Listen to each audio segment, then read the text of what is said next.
Mesdames et messieurs, bonjour ou bonsoir, tout dépend de l'heure à laquelle vous écoutez cette vidéo chez vous. Je m'appelle Michel Biemton, journaliste web camerounais, et merci de faire confiance à cette chaîne YouTube de l'engagement sociopolitique.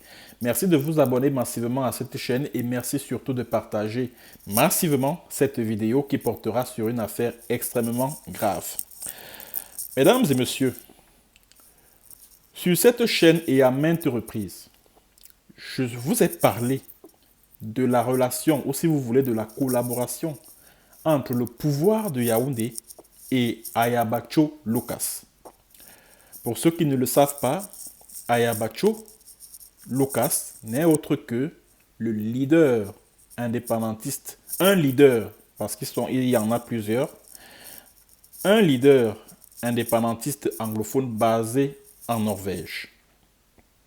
Il est le président de l'Ambazonan Governing Council et de sa branche armée, l'Ambazonan Defense Force. Sur cette chaîne, mesdames et messieurs, je vous ai parlé des fonds, de l'argent que recevait très souvent Ayabacho Lucas du groupe d'affaires camerounais Moukete. Et je tiens à préciser que Mfon Victor Moukete, paix à son âme, qui fut un richissime homme d'affaires au Cameroun, plus précisément dans le Cameroun anglophone, était proche du pouvoir de Yaoundé, membre du Rassemblement démocratique du peuple camerounais, le parti au pouvoir au Cameroun. Mais le groupe d'affaires de Fon Victor Moukete débloquait de fortes sommes d'argent pour le compte d'Ayabacho et de son Ambazonan Defense Force, reconnu sous son acronyme EDF, afin que ces derniers puissent s'acheter des armes qui devraient servir, qui devraient leur permettre, ces armes-là, de s'attaquer. C'est-à-dire que ces armes-là devraient être utilisées pour s'attaquer aux groupes armés qui obéissent aux ordres du interim government dirigé par Samuel Sako Ikome. Je vous en ai parlé ici sur cette chaîne. Je vous ai également parlé de la relation entre Ayabacho Lucas et le colonel Joël Émile Bamkui, qui commande la division de la sécurité militaire au Cameroun. Je vous avais dit ici, par exemple, que ces derniers échangent très souvent via WhatsApp. Ils se disent plein de choses par ce canal-là. Et Ayabacho Lucas, qui se présente sous des dehors de leaders indépendantistes anglophones, se rend très souvent au Cameroun, où il tient des réunions et il s'y rend secrètement pour tenir des réunions avec de hauts responsables de la sécurité, du renseignement, de la présidence de la République, etc. etc. Ayabacho se rend très souvent au Cameroun. On en a parlé ici sur cette chaîne. Et si j'ai décidé de revenir sur cette relation incestueuse entre Ayabacho Lucas et le pouvoir de Yaoundé, c'est tout simplement parce que, il y a quelques heures, une source proche de la présidence de la République du Cameroun m'a filé une information, mais alors une relevant du A1, comme on dit au Cameroun. D'après cette information, mesdames et messieurs, Ayabacho Lucas va recevoir dans quelques heures une cargaison de 2700 armes venant de Russie. C'est-à-dire que c'est un bateau qui transporte cet armement et la cargaison est censée passer par le Nigeria, si ce n'est pas déjà arrivé au Cameroun. La cargaison est censée passer par le Nigeria. Et celui qui sert de démarcheur dans toutes les transactions, s'appelle Karl Unger. C'est un Kenyan qui est un ami très proche d'Ayabacho Lucas, qui est pratiquement son homme de main.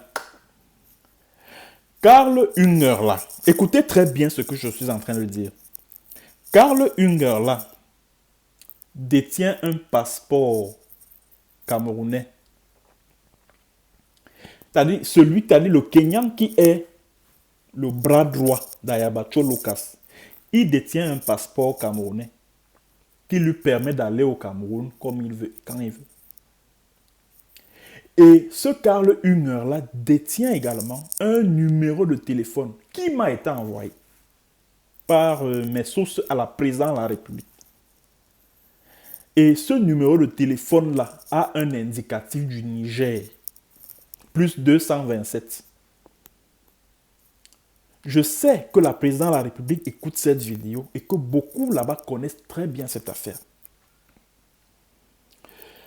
Alors, c'est donc Karl Unger qui joue, on va dire, les intermédiaires entre Ayabacho Lucas, les Ambazonan Defense Force et les patrons des services secrets au Cameroun, justement, puisque ce sont eux qui ont débloqué la somme de 250 millions de francs CFA pour l'acquisition de ces armes-là.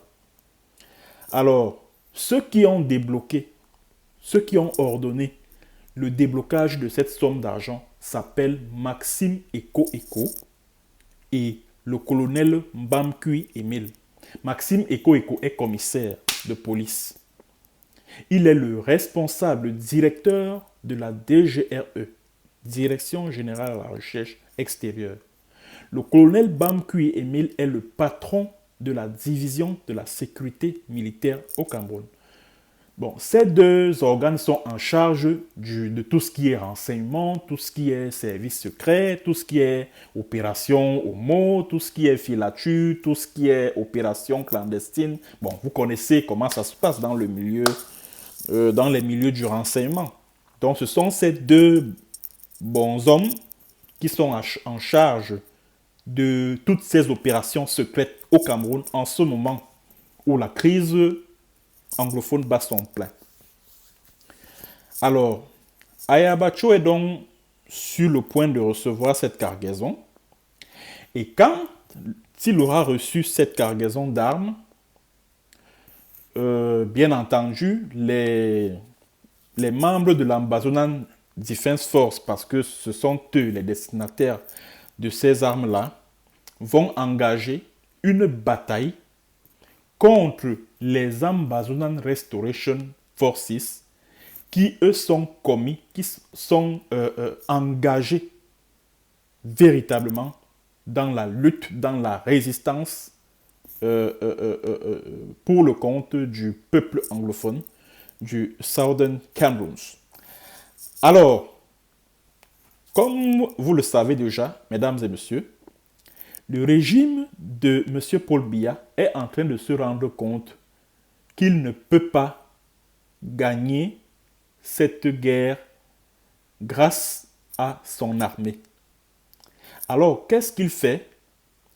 Ce régime a donc décidé de passer par l'Ambazonan Defense Force qui fait office de supplétif pour le compte de l'armée camerounaise afin de mieux pénétrer le milieu de la résistance armée dans le Cameroun anglophone. C'est de cela qu'il est question.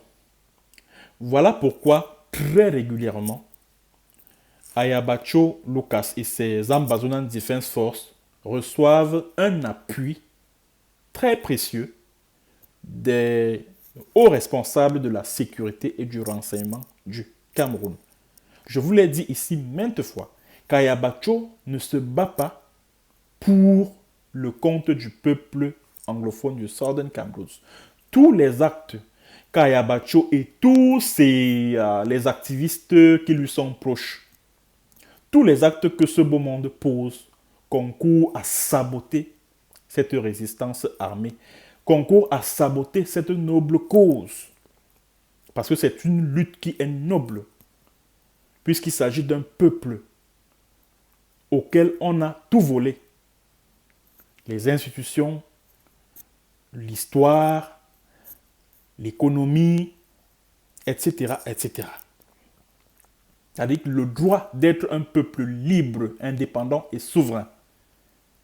Je pense que ce droit est c'est-à-dire que est le plus important de tous. Ce droit d'être un peuple libre, souverain et indépendant. Ce droit-là leur a été refusé, leur a été volé. Et en ce moment, ils se battent pour reconquérir ce droit qui leur a été volé par la France-Afrique. Voilà pourquoi je parle d'une cause noble. Mesdames et messieurs, ce n'est pas du tout la première fois. Ce n'est pas la première fois que Kayabacho Lucas et ses Ambazonan Defense Force bénéficient d'un important armement des responsables de la sécurité au Cameroun. Ce n'est pas la première fois que Kayabacho Lucas reçoivent des armes et des munitions du pouvoir de Yaoundé. Souvenez-vous, mesdames et messieurs, que je vous ai parlé ici même sur cette chaîne de cette cargaison de 40 000 munitions qui avait été interceptée sur la route Ebolova-Ambam par la Légion de gendarmerie du Sud qui est basée à Ebolova. La cargaison de 40 000 munitions était escortée par des agents civils. Les membres de ce convoi avaient été invités à la Légion de gendarmerie du Sud par un colonel, on ne dit pas une colonel, même si c'est une dame, qui s'appelle Aïssingono Delphine. C'est elle qui avait ouvert l'audition des membres de qui convoyaient cette cargaison. Et la dame, le colonel de gendarmerie, découvre pendant l'audition que la cargaison était destinée à un groupe séparatiste. Et au moment où elle était en train d'entendre tous ces gars-là, elle reçoit un appel du colonel Bamkui depuis Yaoundé qui lui demande de laisser passer cette cargaison qui est destinée à un groupe séparatiste et que l'ordre vient du chef de l'État. C'est Bamkui qui dit ça à la dame là, au colonel de gendarmerie là, que l'ordre vient de la présidente de la République, du chef de l'État, de laisser passer la cargaison. Parce qu'elle est destinée à un groupe séparatiste. Vous pensez que ce groupe séparatiste-là combat pour la cause du peuple anglophone, du Southern Cameroun? Vous pensez que ce groupe armé-là combat pour libérer ce peuple de la servitude et de l'annexion par le système france-africain? Non. Il s'agit bel et bien d'un groupe armé qui collabore avec le pouvoir de Yaoundé dans l'objectif de saboter cette noble lutte, cette noble cause. Et souvenez-vous qu'à l'époque, quand j'avais commencé à me poser la question de savoir pour qui roule exactement Ayabacho, vous pouvez aller sur cette chaîne. Vous pouvez aller fouiller sur cette chaîne. J'avais mis en ligne 3 vidéos. Une série de 3 vidéos à travers lesquelles je me posais la question de savoir pour qui roule Ayabacho Lucas. Et à l'époque, je m'étais posé la question de savoir si cette 40 000 munitions interceptées sur la route Ebolova-Ambam n'étaient pas destinées à Ayabacho Lucas. Voilà donc, mesdames et messieurs, l'information que j'ai voulu partager avec vous. Et cette information fait état de ce que les Ambazonan Defense Force, qui représentent une milice de l'armée camerounaise dans le cadre du conflit anglophone, est sur le point de recevoir une cargaison de 2700 armes qui serviront à combattre les Ambazonan Restoration Forces qui obéissent aux ordres de l'interim government dirigé par Ayabacho Lucas. Ces armes ont été achetées en Russie. Je suppose qu'il s'agit des armes de seconde main.